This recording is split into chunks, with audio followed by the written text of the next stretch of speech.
अपने दिन भर की उदासी दूर करने के लिए हमारे चुटकुले पढ़ें और सब्सक्राइब करें। डॉक्टर की शादी कुछ इस तरह से होनी चाहिए।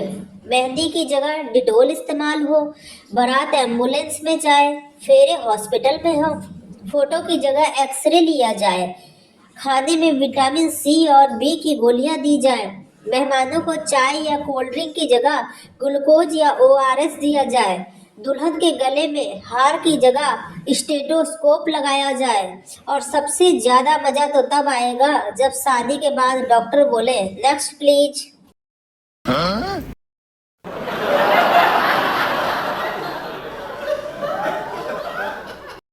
संता अपनी 12वीं मंजिल वाले अपार्टमेंट की बालकनी में खड़ा नीचे देख रहा था।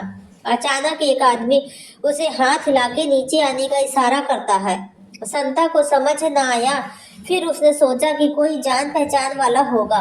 संता लिफ्ट से नीचे पहुंचा और आदमी को जाकर बोला, हाँ भाई बोलो, क्या बात है। नीचे खड़ा आदमी, जो कि एक भिखारी था, रोते हुए बोला, भगवान के नाम पे कुछ दे दो बाबा। यह सुन संता को बड़ा गुस्सा आया। उसने भिखारी को बोला, मेरे साथ ऊपर आ जाओ। संता जानबूझकर भिखारी को लिफ्ट की बजाय सीढ़ियों से ऊपर ले जाता है और घर पहुंचकर संता बड़े प्यार से उस आदमी से कहता है कि बाबा माफ करो, छुट्टा नहीं है, कल आना। Oh my god.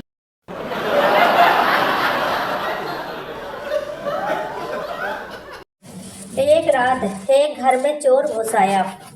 पति पत्नी ने मिलकर उस चोर को पकड़ लिया।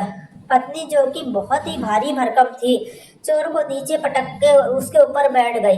तो पति से बोली, आप जाइए और पुलिस को बुला लाइए, तब तक मैं इसको उठने नहीं दूंगी।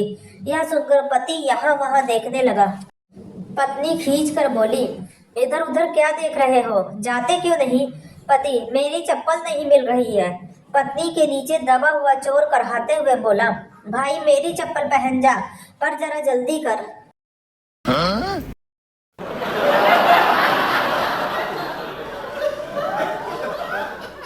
एक दिन संता को ऑफिस से लौटने में काफी देर हो गई। घर आकर उसने देखा कि पत्नी का रो रो कर बुरा हाल हो गया है। संता को देखते पत्नी बरस पड़ी, आखिर इतनी देर कहाँ लगा दी, तुम्हें मेरा कुछ ख्याल है कि नहीं। संता, इसमें ख्याल वाली कौन सी बात है, क्या आज से पहले मुझे कभी देर नहीं हुई। पत्नी, वह बात और है। आज पड़ोसी आपस में बातें कर रहे थे कि एक पागल सा आदमी लोकल ट्रेन के नीचे आकर मर गया। तुम्हें नहीं मालूम तब से मुझ पर क्या गुजर रही है। Oh my god.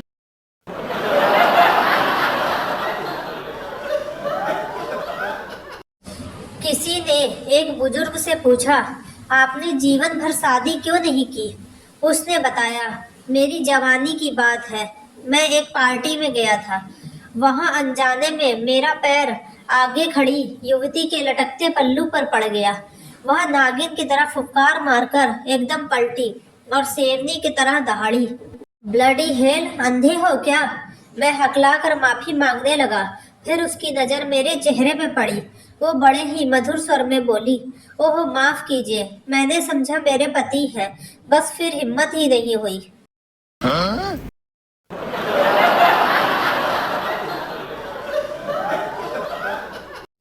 पति और पत्नी आगरा जा रहे थे, जहां पर कुएं में 1 रुपए का सिक्का डालने से मन की मुराद पूरी हो जाती है। पति ने 1 रुपए का सिक्का डाला, इसके बाद पत्नी 1 रुपए का सिक्का डालने गई, मगर बैलेंस बिगड़ गया और वह खुद कुएं में जा गिरी। पति की आंखों में आंसू और ऊपर देखकर बोला, इतनी जल्दी। Oh my god.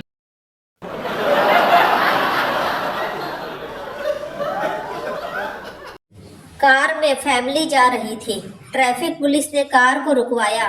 इंस्पेक्टर, आज सुरक्षा दिवस है और आप सीट बेल्ट पहनकर गाड़ी चला रहे हैं, इसलिए आपको 5,000 रुपए का इनाम मिलता है। बताइए इन रुपयों से आप क्या करेंगे। एक, वो जी, मैं सबसे पहले तो इन पैसों से अपना ड्राइविंग लाइसेंस बनवाऊंगा। इतने में मम्मी जी, ओ जी ये तो पागल है, शराब पीकर कुछ भी बकता है। इतने में कार में पिछली सीट पर सो रहे पापा जी जाग गए और पुलिस को देखकर बोले, ले मैनू ते पहले ही पता सी कि चोरी की गड्डी में हम लोग ज्यादा दूर नहीं जा पाएंगे। इंस्पेक्टर बेहोश।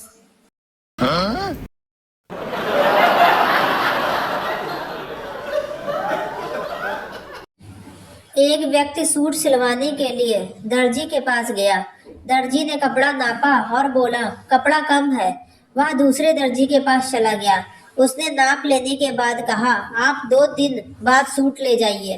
2 दिन बाद उसने सूट लिया और पैसे दे रहा था कि दर्जी का 5 साल का लड़का आ गया। उसने भी बिल्कुल उसी कपड़े का सूट पहन रखा था।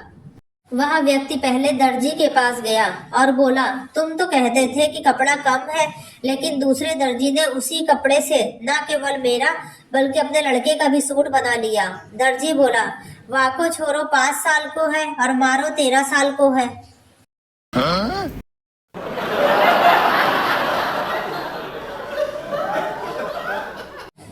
मरने की हालत पर में पलंग पे पड़े पिता के पास 2 भाई और एक बहन बैठे थे। पिता ने कहा मैंने जिनसे उधार लिया था सबको चुका दिया है। जिनसे पैसे वापस लेने थे उनसे भी ले चुका हूँ। सिर्फ एक जगह बड़ी रकम फंसी है। तुम लोग वसूल कर सको तो आपस में बांट लेना। तीनों संतान एक साथ बोली जी बाबूजी, जैसी आपकी आज्ञा। किससे कितने पैसे लेने हैं? पिताजी बोले पता नहीं कब मेरे प्राण निकल जाएं, इसलिए मैंने घर के नीचे वाले कमरे की अलमारी में एक खत लिखकर रखा है। मेरी मृत्यु के बाद देख लेना। थोड़ी देर बाद पिताजी ने अंतिम सांस ली। सब काम निपटाने के बाद बच्चों ने घर के कमरे में रखा खत निकाला। लिखा था 2014 में सरकार ने 15 लाख देने का वादा किया था। मेरे हिस्से का मिल जाए तो तुम तीनों 5-5 लाख बांट लेना। Oh my god.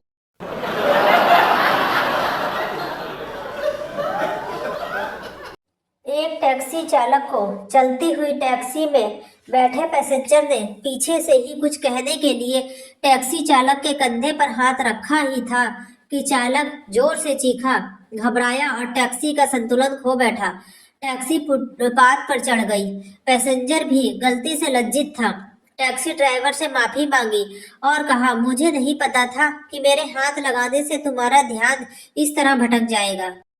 Taxi driver ने चिढ़ने या नाराज होने की बजाय बड़ी विनम्रता से कहा साहब आपकी गलती नहीं है। टैक्सी चलाने का आज मेरा पहला दिन है।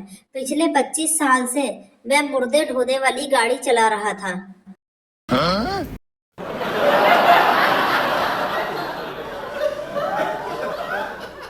रामकथा चल रही थी। अचानक माइक पर अनाउंसमेंट हुआ भाई पवन अरोड़ा जी जहाँ कहीं भी हो तुरंत घर पहुंचे।